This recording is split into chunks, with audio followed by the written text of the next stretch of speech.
요한복음 2장입니다. 요한복음 2장 13절부터 22절까지 한번 교독해 보겠습니다. 13절부터 교독해 보겠습니다. 유대인의 유월절이 가까운지라 예수께서 예루살렘으로 올라가셨더니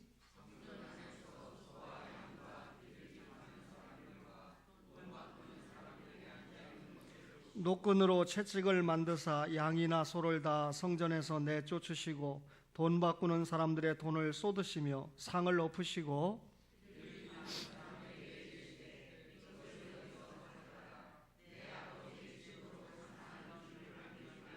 제자들이 성경 말씀에 주의 전을 사모하는 열심이 나를 삼키리라 한 것을 기억하더라.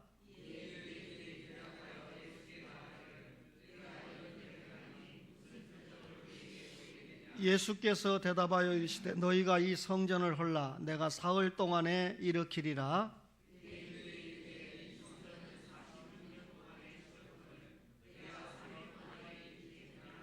그러나 예수는 성전된 자기 육체를 가리켜 말씀하신 것이라.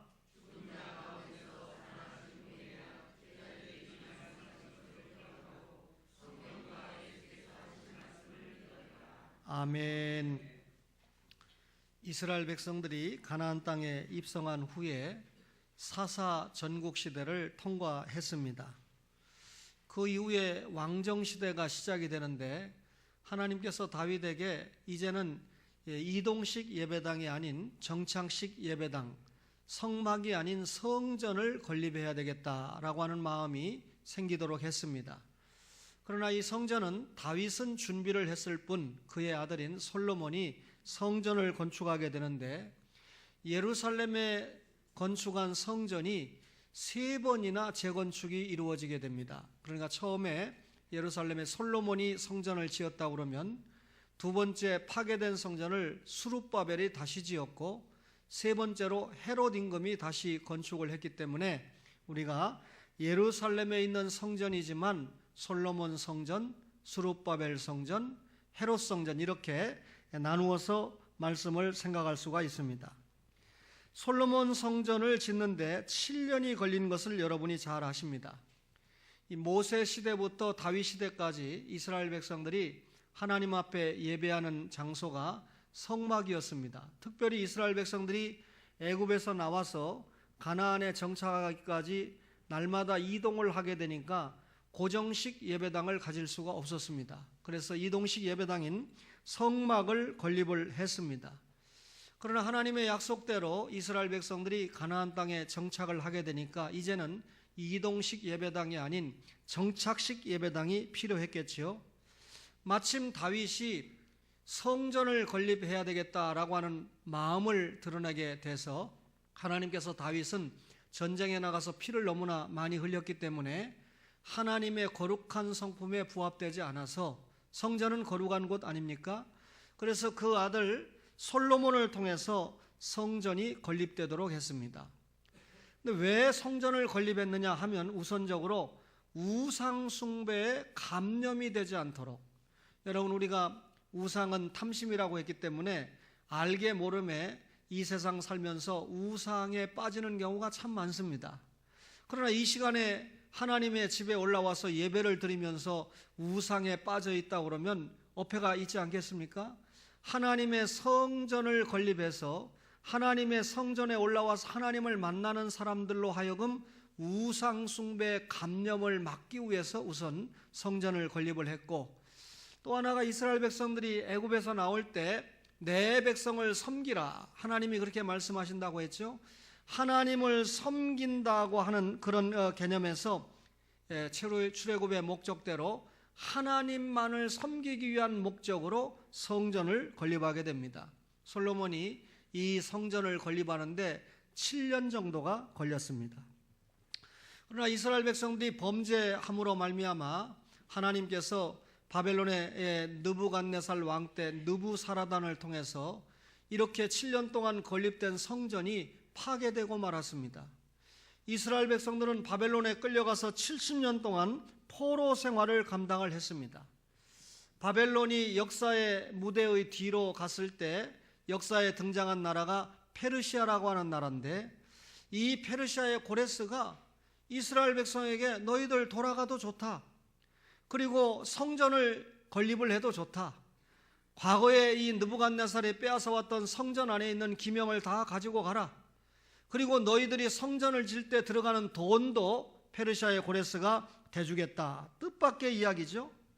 그래서 이 스룹바벨을 중심으로 해서 파괴된 성전 재건 공사가 이루어지게 되는데, 뜻밖의 문제가 있었습니다. 하나는 권력적인 박해인데, 이 사마리아 사람들이 이 고레스 왕에게 그렇게 이야기합니다. 이 사람들이 지금 여기에 와서 성을 재건하고 이 성전을 지려고 하는 것은 앞으로 독립을 해서 당신들을 공격해서 뒤집으려고 하는 일입니다. 정치적인 박해죠. 이런 모함 때문에 성전을 건립하는 일이 사실상 중단이 되게 됩니다. 15년 동안 아닥사스다가 새롭게 성전을 건립하라 라고 명령을 주기까지 성전 건립이 중단이 됩니다. 여러분, 비록 사마리아 사람들의 이런 거짓 고소 때문에 성전 공사가 중단이 됐다고 해도 성전을 져야 될 선민 유대인들은 정신 차리고 성전을 져야 됩니다, 이래야 되는데, 잘 됐다, 때는 이때다 해서 성전 공사가 멈추어진 그때 자기 집을 짓고 재물을 쌓고 열심히 노력을 합니다. 여러분, 이 유대인들이 성전 공사를 중단하고 이 자기 집을 짓고 재물을 열심히 모았다고 하지만 경제적인 궁핍은 이루 말할 수가 없었습니다. 이걸 학계 선지자가 설명을 하고 있지요. 그러면서 이 스가랴 선지자가 스가랴 4장 7절에 큰 산아 내가 무엇이냐, 내가 스룹바벨 앞에서 평지가 되리라 그랬는데, 성전 재건을 독려했던 학계나 스가랴 선지자가 왜 너희들 성전 중단을 중단하느냐, 성전 공사를 빨리 해야 된다 그러면서 큰 산이 스룹바벨에서 평지가 된다. 이 큰 산이 뭡니까? 정치적인 박해 때문에 성전 재건을 못하는 거, 그 다음에 유대인들이 경제적으로 자기 가정의 일에만 치중하면서 성전을 건립하려고 하지 않았던 일이 큰 산인데, 외적인 시험과 내적인 시험이 있었던 거죠. 그것이 스룹바벨 앞에 평지가 된다, 이 말은 스룹바벨이 기필코 이 성전을 재건해 내고야 만다. 그래서 4년에 걸쳐서 재건된 성전이 스룹바벨 성전입니다. 그런데 여러분, 이 스룹바벨 성전이 파괴가 되고, 세 번째로는 헤롯이라고 하는 임금이 헤롯 성전을 저주게 되는데, 마태복음 24장 2절에 보면 너희가 이 모든 것을 보지 못하느냐, 내가 진실로 너희에게 이르노니 돌 하나도 돌 위에 남지 않고 다 무너뜨려지리라 그랬습니다. 예수님께서 이 예루살렘 성전이 무너진다라고 하는 것을 예언을 하신 것입니다. 헤롯 성전이 철저하게 파괴될 것을 말씀을 하신 것인데, 예수님이 생전에 보셨던 성전은 솔로몬 성전 아닙니다. 스룹바벨 성전 아닙니다. 그러면 누가 지은 성전입니까? 헤롯 성전이 재건한 성전인데, 역사가 이제 페르시아에서 헬라 제국으로 넘어가게 됩니다. 헬라의 알렉산더는 20살의 왕이 돼서 32살에 죽었기 때문에 그 역사가 짧았습니다.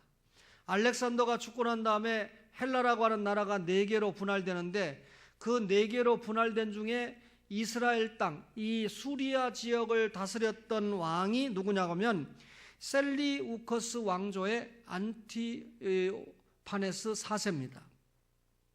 안티오코 에피파네스 4세입니다. 그런데 이 안티오코 에피파네스 4세가 다니엘서를 보니까 2300주야, 약 6년 4개월 동안 선민 이스라엘 백성들을 얼마나 괴롭혔는지 모릅니다. 선민을 대적하고 또 하나님의 백성을 괴롭히기 시작하는데요, 유대인들의 지도자를 죽여버리고, 유대인들이 하나님 앞에 드리는 제사를 제거해버리고, 유대인들이 가지고 있는 진리를 땅에다가 묻어버리는데 얼마나 노력을 했는지 안티오코 에피파네스가 아예 성소를 헐어버렸습니다. 성전 예배를 드리지 못하게 했습니다. 그리고 우상 숭배를 강요했습니다. 예루살렘 성전 안에 있는 모든 기구를 약탈해 가버리고 말았습니다. 그리고 예루살렘 땅에다가 안티오코 에피파네스의 주력 군대를 갖다가 배치를 시켜가지고 만약에 유대인들이 할례를 행하거나 유대인들이 안식일을 지키거나 유대인들이 토라, 율법을 읽는 자가 있으면 사형을 시켜버리고 말았습니다. 그러니까 유대인들이 신앙을 지킨다라고 하는 것은 이 당시에 곧 목숨을 내놓는 죽는 일이었죠. 안티오코 에피파네스가 예루살렘 성전에 주피터 신전을 세우고 돼지 피로 제사를 드리는 그런 기가 막힌 일이 벌어졌습니다. 여러분, 안티오코 에피파네스 군대가 너무 세니까 유대인들은 지금 힘이 약한 나라 아닙니까? 독립을 할 수가 없습니다. 그런데 하나님께서 때마침 안티오코 에피파네스 4세가 하나님의 심판을 받아서 무슨 병인지 모르지만 죽어버리고 말았습니다. 이 당시에 이스라엘 백성들 가운데 독립운동이 일어나는데 그 독립운동을 일으켰던 늙은 제사장 마띠아스가 5 아들과 함께 독립운동을 일으키는데 셋째 아들이 이름이 마띠아입니다. 마카비입니다.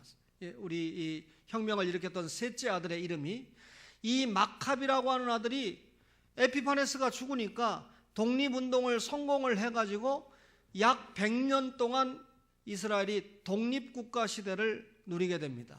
그동안 역사를 보면 애굽에 종살이했죠, 아수르에 종살이했죠, 바벨론에 종살이했죠, 페르시아에 종살이했죠, 헬라에 종살이를 했는데 안티오코 에피파네스가 죽으니까 이 마카비를 통해서 약 100년 동안 독립 시기를 누리니까 얼마나 감사했겠습니까? 그래서 성전 안에 주피터 신전을 만들었던 그 피를 다 닦아내고 하나님 앞에 예배를 드렸던 그 절기를 우리가 수전절이다, 그렇게 이야기합니다. 이스라엘 백성들의 경우 이 수전절을 하나의 절기로 잘 지키고 있죠. 자, 유대라고 하는 나라가 이 마카비 독립시대를 잠시 누렸지만 오래 가지 못했습니다. 마카비 시대가 끝나고 났을 때 이 독립된 힘을 계속해서 이끌고 갈 지도자가 없었습니다. 그러다 보니까 세계 열강의 tum바구니에 끼어서 유대인들은 사대주의를 할 것이냐 아니면 보수주의를 할 것이냐, 대원군과 같이 수구 정책을 쓸 것이냐 아니면 민비나 고종과 같이 이 문을 여는 정책을 쓸 것이냐, 이걸 가지고 극단이 생기게 되었습니다. 이러는 가운데 세계의 판도는 바벨론에서 페르시아로, 페르시아에서 헬라로, 그리고 헬라에서 로마로 시대가 바뀌어가지 않습니까? 그런데 여러분, 비록 로마 시대지만 이 헬라주의 문화가 깊숙이 들어와 있었습니다.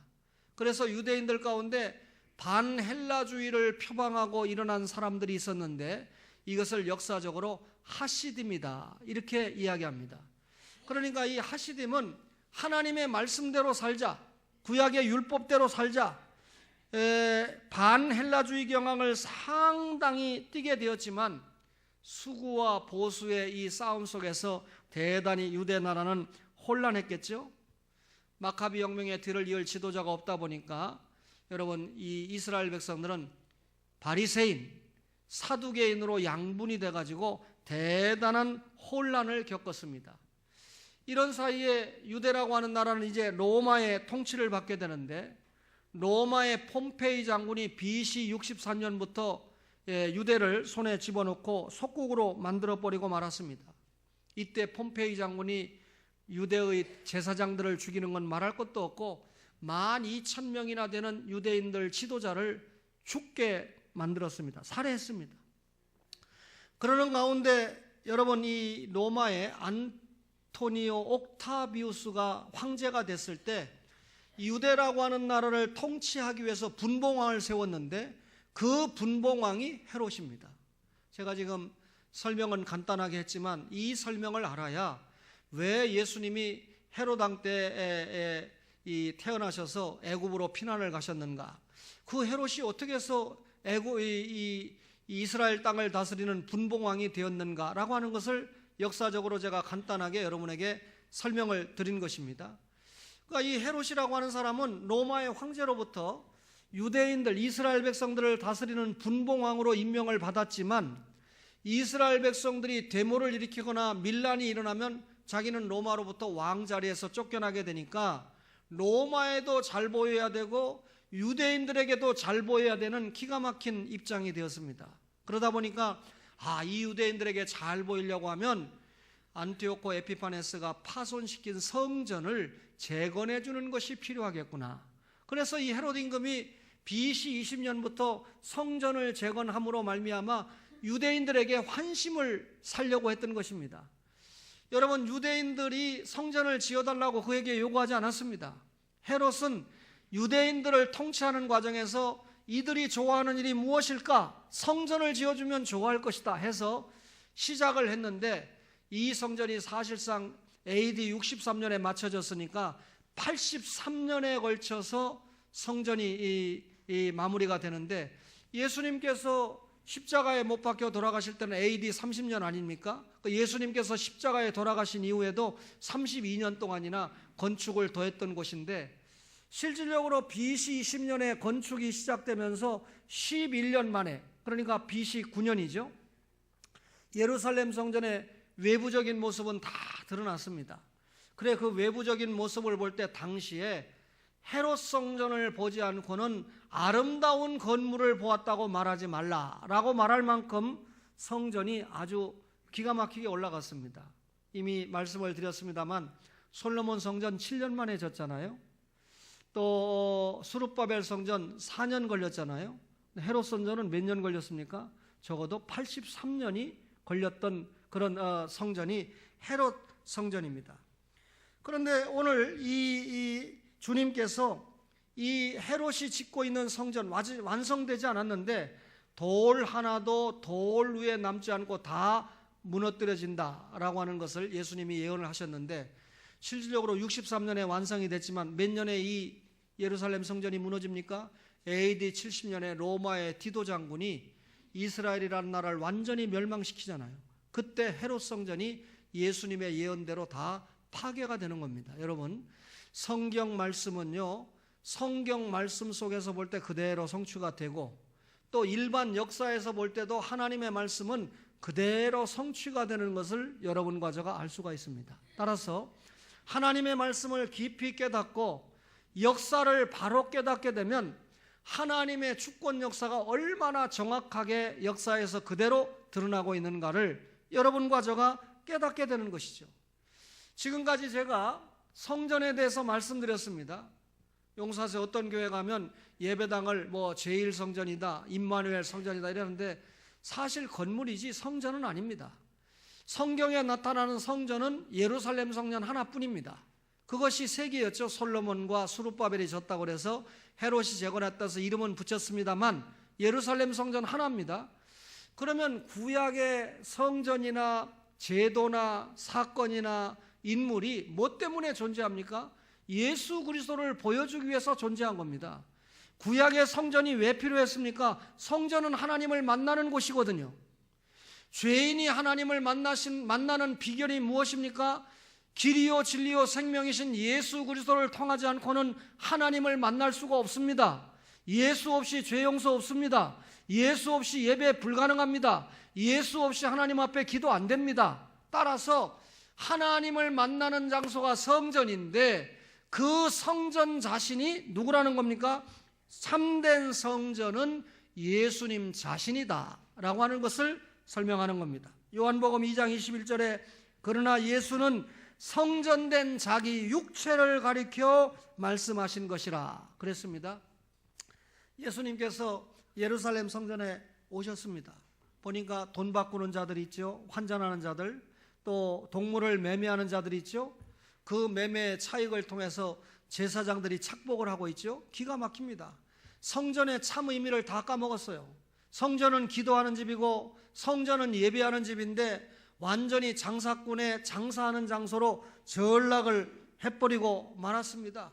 그래서 제가 권사님들의 모임이 조직이 돼도 웬만하면 장사하는 것은 성도들에게 큰 유익이 들어가는 어떤 건 몰라도 장사하는 것은 하지 말자. 그것이 시작은 영적으로 좋게 시작을 했다 할지라도 지나다 보면 이게 교회가 복음을 전하는 것이 본질인지 장사하는 것에 주력을 하는지, 권사님들이 복음을 전하는 일에 주력을 해야 되는데 어떤 데 보면 장사하는 데 주력할 수 있기 때문에 제가 이 말씀에 의거해서 가급적이면 우리는 그렇게 하지 말자라고 말씀을 드리고 있는 것입니다. 주님이 성전을 정결을 했습니다. 왜 주님이 성전을 정결했습니까? 성전은 기도하는 집이고 하나님을 만나는 집인데 장사하는 집으로 강도의 구렬로 전락을 시켰기 때문에 하나님께서 성전 숙정 작업을 하셨던 겁니다. 유대인들이 예수님께 표적을 보여달라고 합니다. 유대인들은 표적을 좋아하잖아요. 그러니까 예수님께서 뭐라 하니까 너희가 이 성전을 헐어라. 내가 사흘 동안에 일으켜주겠다. 지금까지 이 예수님이 이 말씀을 하실 때 BC 20년에 성전 공사를 시작해서 46년 동안이나 지은 성전입니다. 이미 외형적인 모습이 다 됐기 때문에 이 성전을 보지 않고는 아름다운 건물을 봤다고 말하지 말라라고 할 정도로 대단한 유형의 성전인데 46년이나 걸쳐서 졌는데 앞으로도 완성하려면 한참 남았지만 이런 기가 막힌 성전을 헐어버려라? 우리는 46년이나 엄청난 숫자가, 제가 숫자를 여러분에게 말씀을 안 드렸습니까? 헤롯이 이 성전을 지을 때 적어도 엄청난 군사를 동원을 해서 이 성전을 지었습니다. 적어도 1000명의 건축자 그리고 약 18,000명의 노동자를 동원을 해서 엄청난 이 성전 공사를 진행을 했는데 이거 헐어버려라. 예수님이 내가 사흘 만에 일으키겠다. 무슨 말입니까? 이 성전을 헐라 이 말은 성전이신 예수님이 십자가에 죽는다 이 말이고, 사흘 만에 일으킨다라고 하는 말은 성전인 예수님이 사흘 만에 부활하신다. 십자가와 부활에 우리가 믿고 있는 근본적인 진리를 이 말씀을 통해서 하신 겁니다. 여러분, 성부 하나님과 성자 예수님은 하나입니다. 그런데 범죄한 인간이 성부 하나님과 끊어진, 죄 때문에 끊어진 것을, 죄를 용서받고 회복하는 방법은 예수님의 십자가 보혈을 믿는 길 외에는 다른 진리가 없지요. 천하 인간에게 구원을 얻을 만한 다른 진리를 허락한 일이 없습니다. 따라서 여러분, 예수 그리스도의 십자가 보혈을 믿으면 하나님을 만날 수 있습니다. 하나님께 예배할 수 있습니다. 따라서 구약의 성전이 뭡니까? 하나님을 만나는 장소죠. 하나님을 예배하는 장소죠. 신약의 하나님을 만나고 예배할 수 있는 비결이 뭡니까? 길이요 진리요 생명이신 예수를 통해야 되지 않습니까? 따라서 참된 성전은 누구입니까? 예수님입니다. 여러분, 예수님의 참된 너희들이 성전을 헐어라. 3일 만에 일으키겠다. 예수님이 십자가에 죽는다. 사흘 만에 부활한다. 예수님이 내 죄 때문에 십자가에 돌아가신 것을 믿고 나를 영원히 살리기 위해 사흘 만에 부활한 것을 믿는다면 그에게 여러분 하나님의 자녀가 되는 특권을 허락하시지 않습니까? 따라서 성전 안에는 당연히 있어야 될 것이 있어야 됩니다. 성전 안에 있어야 될 것이 뭡니까? 예수 그리스도죠. 성전, 참된 성전이 누굽니까? 예수님입니다. 예수님을 통해서 하나님을 만나고 예수님을 통해서 하나님께 예배를 드리기 때문이죠. 따라서 예수님을 알지도 영접하지도 않는 곳은 성전이 될 수가 없습니다. 만약에 지상의 교회 가운데 이런 교회가 있다면 허물어져야 됩니다. 참 죄송합니다.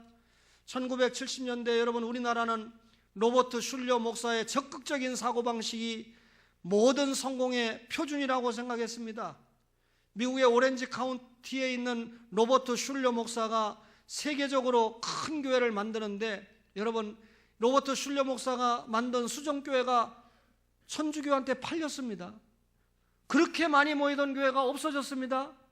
여러분, 로버트 슐러 목사가 적극적인 사고방식을 설교할 때 그 교회가 부흥했습니다. 늘어났습니다. 그런데 왜 없어졌습니까? 그렇게 엄청난 숫자의 성도들이 모였는데, 여러분, 로버트 슐러의 목사가 수십 년 동안 설교했는데 단 한 번도 여러분들은 죄인이다, 죄를 회개하고 예수 믿어야 구원받는다, 이 말이 없습니다. 왜 일주일 동안 직장생활하고 고생하고 온 성도들에게 스트레스를 주느냐? 예수 믿으면 복 받습니다. 예수 믿으면 사업이 잘 됩니다. 예수 믿으면 행복합니다. 싸우면 안 되지요. 형제지간에 사랑해야 됩니다. 여러분, 어느 유명한 도덕 선생이 가르친 도덕 강좌를 교회에서 계속 했는데 진리가 없는 교회였기 때문에 주님이 때가 되니까 거두신 겁니다. 여러분, 이것을 우리가 하나님 앞에 중대한 역사적인 교훈으로 받아야 됩니다. 시간이 짧으니까 뒤에 말씀은 제가 설명을 드릴 수 없지만 성전은 예수님을 통해서 하나님을 만나는 곳입니다. 하나님을 만나니까 지금 하나님께서 준비된 말씀을 여러분에게 전하는 거 아닙니까? 부족하지만 목사가 귀중한 것은 이 시간 때문입니다. 하나님의 말씀을 이 시간에 여러분에게 전하기 때문에 저는 강단에 섰을 때는 하나님의 말씀을 전하는 종으로서의 권위를 가지고 있지만 강단에서 내려가면 그야말로 여러분과 저가 똑같죠. 하나님의 자녀로서 똑같은 입장이죠. 여러분, 하나님께서 오늘 예비된 말씀을 주실 때 이 설교의 중심이 무엇이냐? 구약의 성전은 예수님이 참 성전이라는 것을 가르쳐주기 위해서 필요했던 예표적인 건물이고 사건이었다. 그러면 그 성전이 예수님이 참된 성전이다 라고 설교가 끝나면 제가 마음이 편하지 않습니다.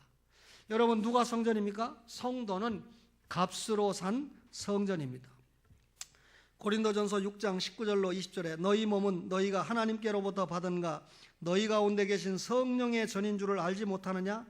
너희는 너희 자신의 것이 아니라 값으로 산 것이 되었으니 그런즉 너희 몸으로 하나님께 영광을 돌리라. 너희가 값으로 산 것이 되었다 그랬습니다. 여러분, 하나님께서 여러분과 저를 얼마나 사랑했던지 당신의 외아들 예수 그리스도를 값으로 내놓고 우리를 샀다. 어제 우리 전정배 성도님이 이제 할아버지가 될 준비를 시작했습니다. 사랑하는 딸, 맏딸을 시집을 보냈는데 어제 제가 강의 때문에 가지 못했지만 듣고 보니까 누가 그래요. 야, 1000명 정도는 하객이 온 것 같다. 그래서 제가 기도했습니다. 하나님, 우리 전정배 성도님이 열심히 신앙생활해서 1000명 가운데 11조만 우리 교회로 전도할 수 있도록 하나님이 도와주세요. 그렇게 기도했는데 물론 딸이 신앙생활 잘하고 행복한 가정을 이루기를 제가 기도를 했지요. 강의만 아니면 제가 100번 참석을 했을 텐데 용서하세요. 그 딸을 대신해서 어제 보니까 이 아빠가 딸을 데리고 딴딴딴딴 가는데 그놈의 사이가 얼마나 딸이 보고 싶었던지 아빠가 마지막까지 행진하도록 내비두지 저까지 쫓아와서 딸을 뺏어가니까 전정배 성도님이 섭섭해가지고 뭔 말인지 알죠? 앞으로 장가갈 청년들 장인어른이 앞에까지 다 딸을 데려올 때까지 기다렸다가 인사하고 받아가지고 저까지 와서 뺏어갔어. 그런데 그 딸의 목숨을 내놓고 무엇을 얻는다? 아빠가 상상할 수 없잖아요. 그죠? 근데 하나님이신 성부 하나님께서 아들 예수님을 우리의 죄를 대신해서 십자가에 내어주었다. 이 말은 예수님을 십자가에 내놓고 우리를 구원했으니까 우리의 가치가 뭡니까? 하나님 입장에서 볼 때 성자 예수님보다 더 고귀한 가치로 우리가 인정을 받은 거 아닙니까? 이해가 되십니까? 자기 아들을 목숨값으로 내놓고 우리를 하나님의 자녀 삼았으니까 여러분과 저가 성도가 되었다고 할 때 이 가치가 얼마나 고귀하냐 그 말입니다. 우리를 예수 그리스도의 보혈로 샀습니다. 사도행전 20장 28절에 하나님이 자기 피로 사신 교회다. 하나님이 자기 피로 사신 교회가 누굽니까? 여러분과 저입니다. 값으로 사서 성령님이 우리 영혼 속에 내주하기 때문에 성령이 거주하는 그 집이 거룩한 집, 성전이다 그 말이죠. 이런 혜택은 동물은 받지 못합니다. 사람이 받는데 그것도 하나님의 택자가 받는 특권이지 않습니까? 여러분, 이 세상의 모든 인간은 타락을 했습니다. 이런 타락한 인간을 구원하기 위해서 하나님께서 독생성자 예수 그리스도를 죄값을 청산하기 위한 제물로 내어주고 우리를 그 죄에서 사냈기 때문에, 그래서 우리가 성전이 되었기 때문에 이 구원받은 성전이 된 우리가 얼마나 하나님 앞에 고기롭고 보배로운 존재인가를 우리가 깨달아야 됩니다. 자기가 보배로운 존재인지 모르니까 자살하잖아요. 이 세상에 기도해야 되겠더라고요. 자살하면 지나 죽지 왜 타이밍에 맞춰가지고 밑에 지나가는 사람 위에 떨어져가지고 죽는 거예요? 얼마 전에 위에서 하나가 자살한다고 떨어졌는데 밑에 사람이 아파트에서 나오다가 죽었잖아요. 근데 지난주에도 그런 일이 또 있었어요. 그래서 제가 설교하면서 말합니다. 앞으로 자살할 사람 있거들랑 밑에 사람이 지나가나 안 지나가나 보고 떨어지고, 그거보다 더 내가 강조하는 것은 예수님 믿고 자기가 얼마나 보배로운 존재인가, 존귀한 존재인가를 깨닫고, 그렇죠. 그렇게 깨달으면 자살이 되겠어요? 부모님에게 불효한다고 생각되면 자살을 하겠습니까? 자살할 용기를 가지고 더 열심히 살아서 하나님의 영광을 드러내고 살아야 되겠죠? 그렇다면 하나님께서 여러분과 저를 자기의 외아들을 지불하고 사낸 이렇게 고귀한 존재라고 하면 고귀한 존재답게 살아야 됩니다. 헐값으로 살면 안 돼요. 뭔가 좀 하나님의 자녀답게, 성도답게 귀중하게 살아야 되죠. 그것이 뭡니까? 여러분, 우리가 하나님께서 우리에게 맡겨주신 사명을 감당하면서 사는 건데, 그 중요한 사명이 뭡니까? 전도 아니겠습니까? 아직까지 예수 믿지 않는 사람, 예수 십자가 보혈을 믿고 구원받게 하고 하나님 앞에 충성할 수 있는 사람을 만드는 것이 우리가 고귀한 사명 아니겠습니까? 그래서 우리가 성령 충만한 삶을 살아야 되고, 하나님께서 우리에게 주신 은사를 활용하는 삶을 살아야 되고, 그리고 이 작은 자 하나에게 한 것이 곧 예수님이 나에게 한 것이다, 기독교 윤리를 실천하는 삶을 살면서 우리가 살아야 되지 않겠습니까? 11월 2일 목요일에 우리 교회에서 시찰회 모임을 가졌습니다. 우리 시찰에 속한 교회가 11교회인데 대부분 목사님 네 분들이 개척 및 미자립 교회이기 때문에 어려운 입장입니다. 네, 우리 이 장로님들이 우리는 교회 예산을 가지고 먹는 일에 쓰는 일이 없습니다. 지금까지 하나님 앞에 그렇게 살아왔죠. 감사하게도 장로님들이 목사님 네 분들의 사정을 생각해서 이날 모처럼 처음 인천로에 창립되고 처음 모이는 모임이기 때문에 회로 대접을 했습니다. 근데 이 목사님 네 분들이 얼마나 맛있게 대접을 잘 받고, 그 가서 단톡방에 우리 교회와 장로님들에게 감사 인사를 적어서 보냈는데, 우리가 이렇게 행사를 잘 하니까 저보다 선배가 딱 한 분 있어요. 물론 교회도 좀 큰 교회죠. 이 목사님이 1월 달에는 우리 시찰 목사님들 부부 여행을 좀 하면서 교제하는 시간을 갖는데 전 경비를 자기가 내겠다, 이렇게 말씀을 해요. 얼마나 감사합니까? 그런데 또 한 목사님이 2017년도에 개척을 했으니까, 물론 개척할 때 원래 있던 교회에서 한 30명 성도를 떼줬기 때문에 좀 어려움이 덜한 교회지만, 시찰장 목사님, 다음번 시찰 모임은 저희 교회에서 했으면 좋겠습니다. 대신 우리가 바깥에 나가서 식사 대접 못하고 여전도에서 교회에서 식사를 준비해서 하겠습니다. 제가 얼마나 은혜를 받았는지. 우리 교회도 요리사 있잖아요, 그죠? 그 우리 교회 요리사들이 식사를 대접했으면 회값을 가지고 제가 이 개척교회 목사님들에게 보태가지고 교통비를 드렸으면 훨씬 더 좋았겠다. 권사회가 이제 앞으로 어떻게 좀 이 장로님들한테는 내놓으라고 해서 전달을 하시고, 그죠? 권사님들이 다 장로님 부인이죠. 그렇게 하고 식사 준비는 우리가 한다 하고 준비해서 정성껏 대접하고, 대신 거기에 소요되는 경비를 정말 어려운 교회 이 선교비로 우리가 지출을 해주면 훨씬 더 보람 있는 시찰의 모임이 됐을 것이다. 그럼에도 불구하고 또 우리 장로님들이 이렇게 희생을 해주셨습니다. 여러분, 우리가 생활로 보여주는 한 일이죠. 어제 우리 이 해림양 결혼식에도 우리 성도님들이 참석을 해서 이렇게 또 축하를 하는데 제가 기도했습니다. 우리 참 교회는 작은데 왜 이렇게 경조사가 많은지. 그렇죠? 여러분 목사 경조사는 말할 수도 없고, 경조가 많은데 그래도 나름대로 열심히 찾아다니면서 이렇게 사랑을 베풀고 하는 것은 예수 잘 믿고 하나님 나라 일꾼으로 잘 삽시다, 우리 동역합시다, 그런 의미가 큰 것 아니겠습니까? 우리 사랑하는 초원의 가족들이 이런 말씀을 받고 참된 성전이신 예수님을 통해서 구원받은 거 확인하고 하나님과 만남이 늘 있는 것을, 하나님과 동행하는 것을 깨달아진다고 하면 성전으로서 가치 있는 삶을 살아야 됩니다. 그 성전으로서 가치 있는 삶이 뭡니까?